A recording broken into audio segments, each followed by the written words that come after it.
Ini saya nak kongsi petikan akhbar berita harian bertarikh 18 April tahun 2022. 424,000 kanak-kanak bergelut masalah kesihatan mental. Ini di negara kita, di negara Malaysia, bukan Zimbabwe, negara Malaysia. Bayangkan kalau kanak-kanak ini antara umur kanak-kanak 7 hingga ke 14 tahun, dan antara punca utama adalah berdasarkan tekanan yang diberikan oleh ibu bapa. Nampak tak dia punya rantaian? Ibu bapa yang hadapi tekanan emosi, tekanan mental akan melahirkan generasi-generasi yang mempunyai tekanan mental. Jadi kita tak nak wariskan anak-anak ataupun kanak-kanak dengan masalah kesihatan mental. Jadi sebelum kita kata anak kita nakal, degil, tak berjaya, cermin diri sendiri. Sebenarnya kitalah yang mewariskan penyakit ataupun masalah kesihatan mental ni kepada anak-anak kita. Jadi ibu bapa, situasi hari ini sangat beruncing. Antara laporan-laporan mengatakan bahawasanya selepas PKP, kadar tekanan mental sangat tinggi kat Malaysia. Jadi saya tak nak sentuh sangatlah bab berita dan fakta ni, tapi tanya diri, tepuk dada tanya saya, adakah kita perlukan bantuan? Kadang kita perlukan bantuan tapi kita tak tahu ke mana kita nak pergi. Barangkali kita malu ataupun kita hidup dalam denial. Oh, saya sebenarnya perlukan bantuan tapi kita tak nak sebut pun tentang bantuan tersebut. Jadi sebenarnya kita nak bagi tahu ada peluang hari ini untuk kita sama-sama duduk dan fahami apakah status kesihatan kita hari ini. Macam saya, tak boleh nafikan ada tekanan. Mungkin hari ini saya boleh kata tekanan dari segi sudut kewangan ekonomi itu berlaku juga. Tekanan daripada segi kita dah balik penat-penat, kita harap anak kita berjaya, berlaku juga.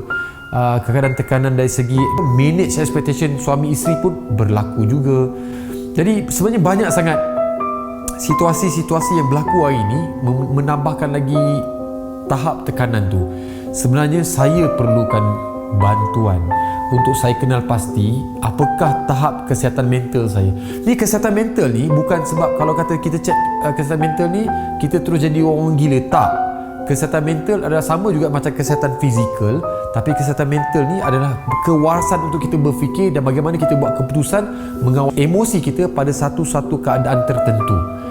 Jadi ini yang kita nak cari jawapannya bersama Zero Stress Living. Kita akan cari jawapan apakah status ataupun situasi masalah kesihatan mental kita sebenarnya, dan kita nak tahu apakah antara punca-punca stres.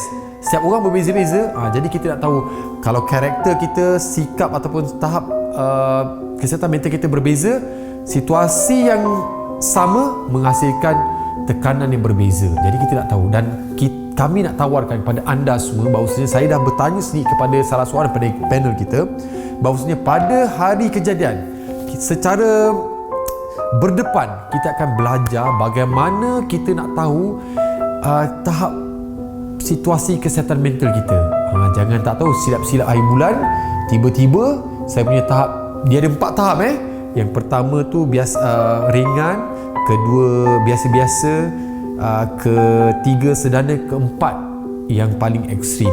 Tahap mana yang perlukan? Ada antara 4 ni, ada yang perlu perubatan, makan ubat, rawatan, ada yang perlu sekadar untuk counselling, ada yang sekadar hanya mengada-ngada saja. Kita nak tahu kerana setengah orang pun hari ini belum apa-apa dah, oh saya double depressed dan sebagainya. Ini semua kita akan cari jawapan sama-sama. InsyaAllah bersama KK dan rakan-rakan yang lain, kita akan bersama dengan Profesor Muhammad Aziz Shah, pakar kesihatan mental di Malaysia, sangat masyhur. Ramai sangat orang dapatkan rujukan daripada beliau. Rezeki kita dapat bersama-sama kita pada hari tersebut, dan kita akan bersama dengan Ustazah Nur Hafizah Musa. Bagaimana sebenarnya dalam Al-Quran ada teknik-teknik sebenarnya untuk kita hidup dalam keadaan tenang, dan semestinya bersama dengan bonda kita untuk kita kenal pasti ada rupanya teknik-teknik pantas untuk kita dissolvekan stres itu begitu saja. Bagaimana nak tahu tak? Nak belajar tak? Jom kita turut serta dalam Zero Stress Living. Seminar ini kita baru dilancarkan. Siapa cepat dia dapat, insya-Allah dapatkan package-package yang istimewa buat mereka-mereka yang pantas. Buat keputusan sekarang, kita jumpa nanti.